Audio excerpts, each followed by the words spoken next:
אומר מעניין המידות שהרי בפירוש כתוב בהם תועבת השם אלוקיך כל עושה אלה. עניין המידות c'est les... on est toujours dans la nekiyut. La nekiyut, là-bas on parle du gezel au début. Et dans le gezel il y a le inyan des midot. Les midot c'est les mesures, les poids. Vadaï qu'il ne faut pas mentir et voler dans les poids, dans les mesures, dans les volumes. Vamou zichronam livracha Kacher onsham shen midot, mais onsham shen arayot. La punition de ceux qui volent dans les midot.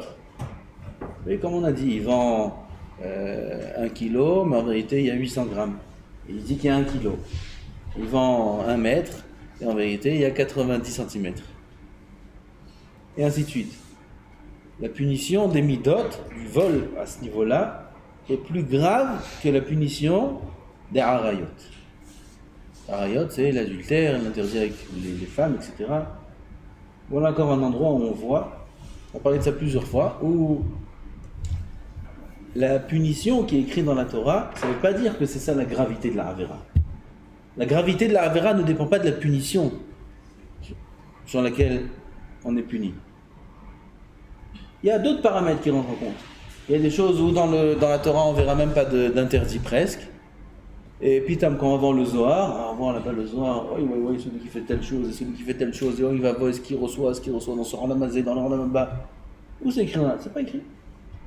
Donc la gravité de la Avera ne dépend pas de la gravité de la punition. Comme on voit ici, Gezel, c'est quoi la punition? Celui qui vole, c'est quoi sa punition? S'il se fait attraper avec des témoins, etc., alors il paye le double. Il a volé 100, il paye 200. Arayot, c'est quoi la punition? Avmita, celui qui fait Arayot. Et on voit là que la punition du Gezel est plus grave que la punition de Arayot. Amrou, Asiton, Mekaneach, Midotav, Achat, Leshloshim Yom. Le Siton, c'est l'épicier qui vend des choses au poids. Il est obligé de nettoyer les poids avec lesquels il pèse dans la balance une fois tous les 30 jours. Ça n'existe plus ça aujourd'hui. Une fois tous les 30 jours, il est obligé de nettoyer.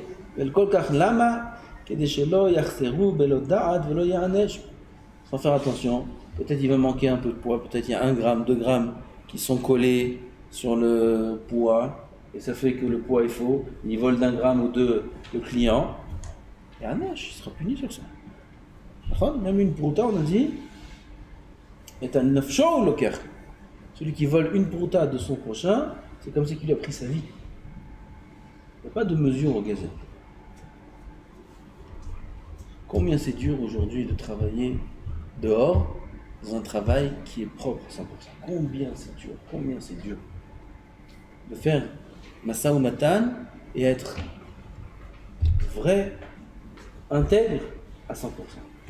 C'est très très dur. Tous les métiers aujourd'hui, c'est beaucoup de paramètres qui font qu'on est obligé un peu de changer. Un peu, ça dépend dans quel métier. Il y a des métiers où il faut beaucoup. Il y a des métiers que c'est que ça, c'est que du mensonge. Et les gens croient qu'avec ça, ils vont gagner de l'argent, ils vont faire de l'argent rapide, ils vont faire ça, comme tous les jeunes aujourd'hui. Ils n'ont pas la force de faire des études, ils n'ont pas la force de faire travailler des travaux qui sont durs. Ils vont travailler des travaux rapides. On fait de l'argent rapide. Ils croient qu'ils vont gagner quelque chose de cet argent-là.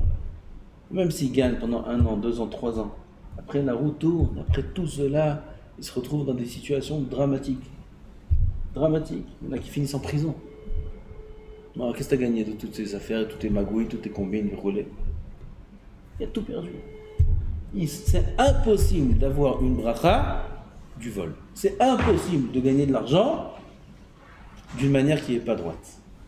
Impossible. Il peut en gagner, mais d'abord il va le perdre aussi rapidement qu'il l'a gagné, et en plus il va se retrouver dans des situations très dures.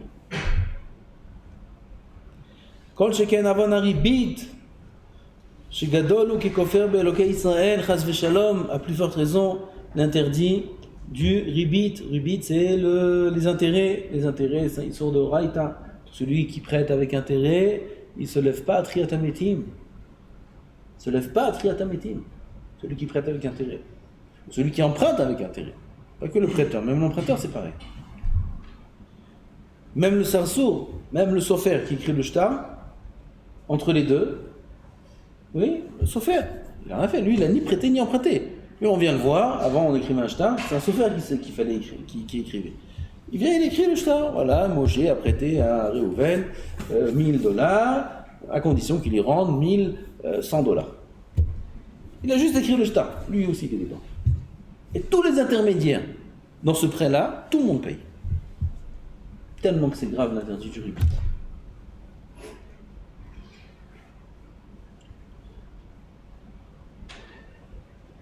Faire attention, en Eretz Israël, en route c'est la Eretz Mouta, d'être le ribit avec les goïms c'est Mouta, c'est même obligé. Aval, en Eretz Israël, entre juifs c'est un sourd. Quelqu'un qui ici en Eretz Israël a découvert. Oui, il a découvert. Ça arrive, il a découvert 2500 shekels, 2000 shekels, c'est quelque chose de fréquent. Après, Rav Eliashiv, Rav Sion, il a ouvert sourd de Horaïta de ribit. Être à découvert en Eretz Israël, c'est ribit. Pourquoi?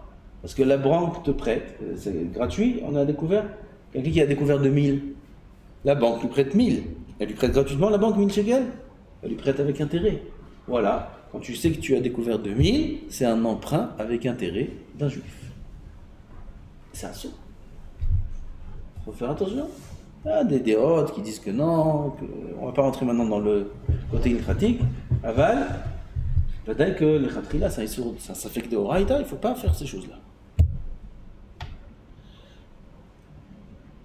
Il y a même des chachamim qui étaient contre l'emprunt bancaire pour acheter une maison. Pourquoi? Un emprunt pour acheter une maison, un crédit, c'est un prêt avec intérêt.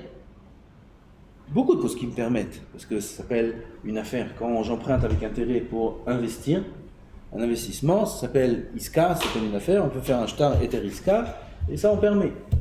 Mais il y en a certains qui disent que non, acheter une maison, ça ne s'appelle pas une ISCA. Ça ne s'appelle pas une affaire, et donc c'est un emprunt avec intérêt. Emprunt avec intérêt, c'est un saut. C'est un Rabbi David Cohen que j'ai connu, pas Rabbi David Cohen, un autre Rabbi David Cohen, grand tzaddik, j'ai parlé de lui plusieurs fois. Lui, il a dit à ses enfants de jamais emprunter un crédit pour acheter une maison. Aujourd'hui, c'est presque impossible de suivre cette halakha. Aujourd'hui, si on fait ça, plus personne ne peut acheter rien du tout. Okay? Asvada qu'on s'appuie sur les poskim qui permettent. Alors, pour l'idée combien il faut faire attention à l'interdit de ribit. ואמרו זיכרונם לברכה על פסוק בן נשך נתן ותרבית לקח וחי לא יחיה שאינו חי לתחיית המתים כי הוא ואבק שלו משוקץ ומתועב בעיני השם. Lui et sa poussière, c'est quoi sa poussière? La poussière d'argent qu'il a gagnée avec son prêt avec intérêt est répugnant et dégoûtant aux yeux d'Hachem. Kadosh Baruch Hu déteste ça. Le Rav dit il n'y a pas besoin de s'étaler sur ça, ni sur les midot, ni sur le ribit. Israël, sa peur est déjà, malheureusement aujourd'hui, sachez qu'il y a beaucoup de prêts avec intérêt, même en dehors des banques. Il y a des gens qui prêtent, en Israël aussi, ils prêtent, c'est le marché comme ça au noir, ils prêtent de l'argent avec intérêt. Et les gens qui sont dans le besoin, ils empruntent. C'est un issou d'amour de ribit. Toutes les conditions de ribit, elles sont accomplies là-bas. Il faut s'écarter de tout ça. Il faut déconseiller, Vadaï, tout celui qui demande est-ce qu'il prend Chas Veshalom. Jamais ni prêter ni emprunter dans ces conditions-là. Onam, klalo shel davar. Moshe chemdat amamon rabba, kan mirsholotav rabim. De la même façon que chemdat amamon, l'amour de l'argent est fort, pareil, les interdits qu'il y a dans l'argent sont nombreux. Pour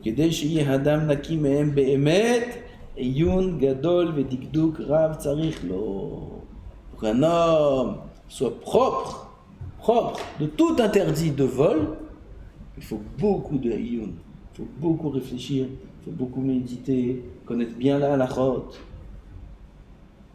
Vedikdouk, il faut être très très précis pour s'en sortir, de ne pas avoir les mains sales, chas v'shalom, de vol.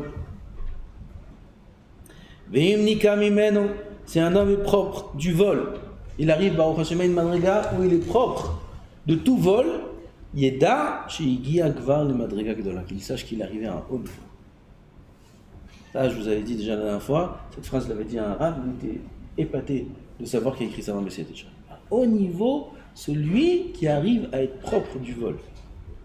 Qui rabbe mitrasdou ba'anafim rabim manfer chassidut. Beaucoup deviennent chassidim, ça veut dire font des khumrot, dans beaucoup de branches de la Torah.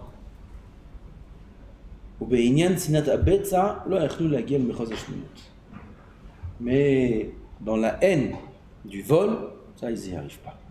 Comme il y a des gens qui me disent sur certains bureaux de travail ici à Jérusalem ou ailleurs, j'ai le droit de travailler là-bas, j'ai le droit à ça. Moi j'ai entendu que là-bas c'est pas très clair. Il me dit oui mais le patron il a une barbe.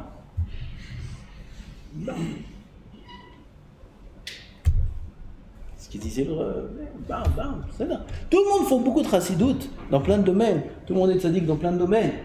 Ah bah, la barbe ne protège pas du vol. Quand c'est le vol, avoir une barbe, aussi plus longue elle est, plus c'est un vol. Mazimba, quoi ça sert la barbe? Quand un ami tombe et il goûte au vol, c'est impossible de s'en sortir. Et il donne toutes les permissions du monde et il couvre tout avec tous les arguments du monde pour permettre ce qu'il est en train de faire. Il faut faire attention. C'est la halakha qui est couvert, pas qui c'est le patron à quoi il ressemble. La halakha qui est couvert. Comme une fois, il est parti, j'ai acheté un falafel dans un restaurant. Il va raconter ça. Et le vendeur là-bas, il dit, alors l'acheteur il dit c'est caché. Il dit, vas-y, c'est caché, regarde la photo de Baba Salé. Photo de Baba Salé. Il dit, si Baba Sali vendait, il y avait ta photo là-bas, j'aurais acheté. Ben, maintenant, c'est toi, tu vends, ça. Ah, la photo de Baba Sali. Moi, j'ai entendu ça déjà une fois, il y en a, il m'a sorti ça. Et la photo des sadiques. La photo de sadiques. C'est pareil. Si l'homme, il a une barbe, il a Asma a une barbe. Asma religieux. Religieux aujourd'hui, ça veut presque rien dire. Pas religieux. C'est un aspect extérieur. À l'intérieur, qui est religieux, qui n'est pas religieux? Celui qui a une ira de shamaim à l'intérieur. Celui qui a une ira de shamaim à l'intérieur, c'est lui qui est religieux. Peu importe à quoi il ressemble dehors. Peu importe.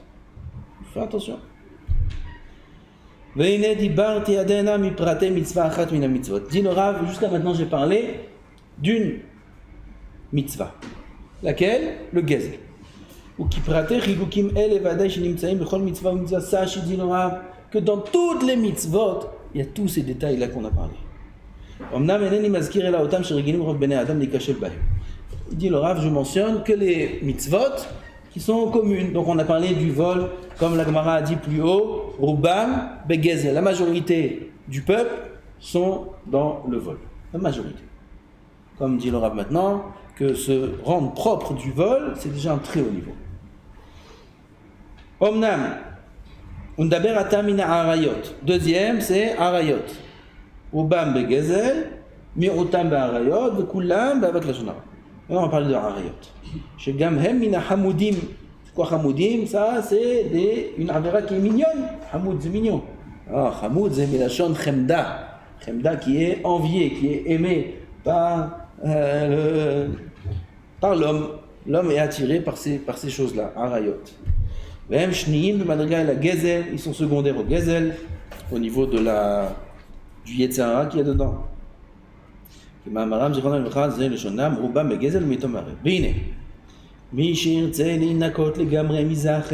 Celui qui veut se nettoyer totalement de cette avéra-là de harayot, de tout ce qui concerne l'attirance vers cet interdit-là des femmes, le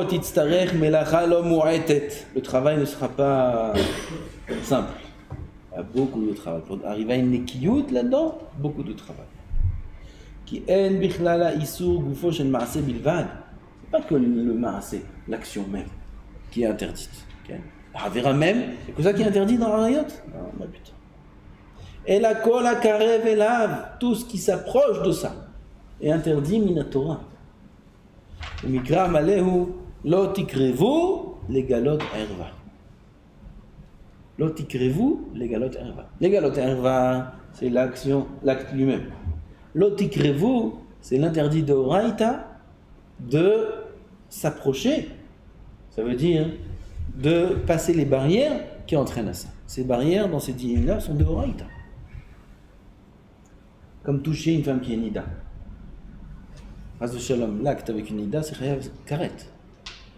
L'interdit deoraita, c'est même de toucher. Toucher, simplement, serrer la main. Serre la main à une femme juive qui est nida, il transgresse un issour deoraita, même si c'est sa femme. Ça va, non, ça va. Quand tu viens faire la bise, quand tu viens pire que ça. Lave deoraita. Lama, lotikrevou, la Torah l'a dit, lotikrevou, assour de s'approcher de ça. Dans ces Issourim, on a le principe de Yaharek Vali avant.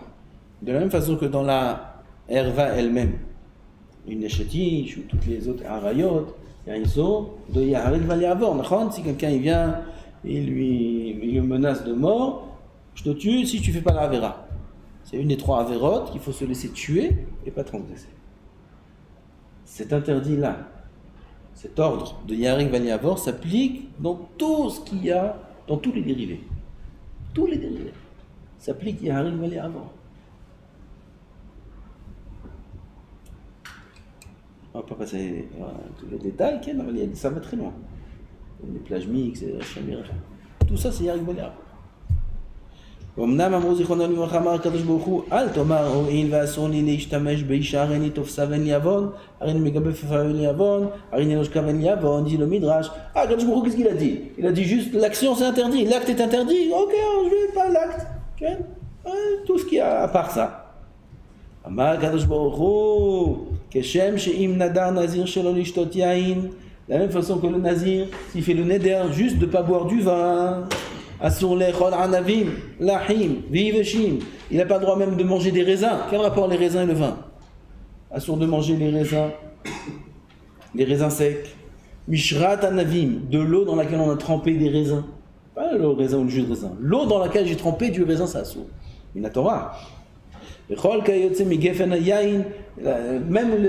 les pépins du raisin, les grains du raisin, ça sont de les manger. Quel rapport? Lui, il a dit, je ne bois pas du vin, c'est tout. Tout ce qu'il y a, même rentrer. Comme on a dit vu dans la Gemara plusieurs fois, qu'est-ce qu'on dit au Nazir? Qu'est-ce qu'on dit au Nazir? Hein? Comment on dit? C'est Chon, le karma, l'otikrav. Fais tout le tour. Le Nazir, tu passes même pas dans la vigne. Même rentrer dans la vigne, passer, ne passe même pas. Attention, quel rapport? J'ai dit je bois pas de vin. Une bouteille de vin vasé. Maintenant je dois marcher en chemin. Quoi, mon passage il est dans la vigne. Là-bas il y a un passage public, on peut passer pour couper le chemin. Tu coupes pas le chemin dans la vigne, tu passes pas. Pourquoi? Il faut t'écarter un maximum. Tout ce que tu peux t'écarter de l'interdit, tu t'écartes. Et ça c'est de oreilles. Les karma lotikrav, tu t'approches pas à la vigne. C'est un grand limoud pour nous, pour savoir comment servir Hachem. Il y a des interdits. Il faut mettre toutes les barrières possibles et imaginables pour ne pas arriver à l'interdit. Tout ce qu'un homme peut mettre comme barrière, qu'il mette. Pour ne pas arriver à l'interdit. Il y a des endroits, on sait que là-bas, il y a des choses qui ne sont pas très cachées. Toutes les barrières au monde pour ne pas accéder à ces endroits-là.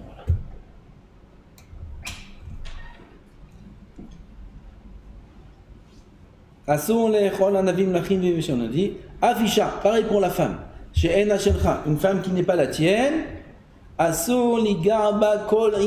faut pas la toucher du tout, rien. Il dit, je veux la bise de ma tante. Ma tante, c'est ma cousine. Ma cousine, je ne vais pas lui faire. C'est ce qu'il y aura si je ne fais pas de la guerre mondiale, il y aura. La guerre mondiale, qui est la guerre mondiale en bas et pas la guerre mondiale en haut. אפילו ליגע באסור, אסור. רב עובדיה, איזה קידוש השם לפי רב עובדיה, איזה קידוש השם incroyable. Elle est venue Golda Meir à l'époque, lui donner un prix du best-seller, je crois, des livres. Il y a Pierre Omer, je crois, c'était la plus grande vente, Machou Kazé. Filmé, tout, le monde entier il voit ça. Golda Meir est en l'amour Rav Ovadia. Ça coupe Baruch, on tend la main à tout le monde, et on tend la main au Rav Ovadia. Je crois bien, comment on dit, il a fait une crampe. Il est resté comme ça. Pas spécial. Il ne serre pas la main. Assou, c'est qui douche Hachem en dessous. Et qui douche Hachem Hatsu, aux yeux de tout, du monde entier. En tout cas, tout Israël, c'est sûr. Tout Eretz Israël, ils ont tous vu ça aux informations, ils ont tous vu ce truc. C'est pas là. Ah, mais ça se fait pas, mais c'est Kavod, c'est Premier ministre, c'est Rosh Memchala, c'est tout ce que tu veux. Shom Dava. Shom Dava. Reste comme ça, tu peux te battre, reste comme ça. Touche pas. Non, ça donne. Après, tu vas parler de ta tante, tu vas parler de trucs. Golda Meir, il a laissé comme ça, Golda Meir, aux yeux de tout le monde. Pas de là. Il avait une Yirat Shamayim très forte, il avait peur de personne. Personne. J'ai vu on m'a montré des morceaux de vidéos où il venait Yitzhak Shamir, des grands Rosh Memchala, ils venaient. Paf, une claque à tout le monde. Et une dame, donc il ne comprenait pas, il était la tête essolée, sa tête. Il ne s'attendait pas à une baffe du Rav.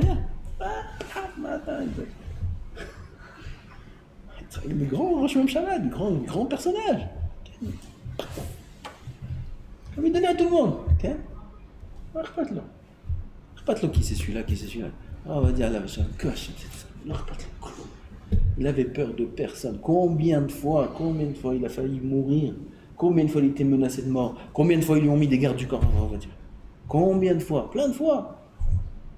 Quand il était en Égypte, plein de personnes ont essayé même de le tuer. En Égypte, ils ont essayé de le tuer. Quand il a fait des émissions, il a été sauvé. Il avait peur de personne.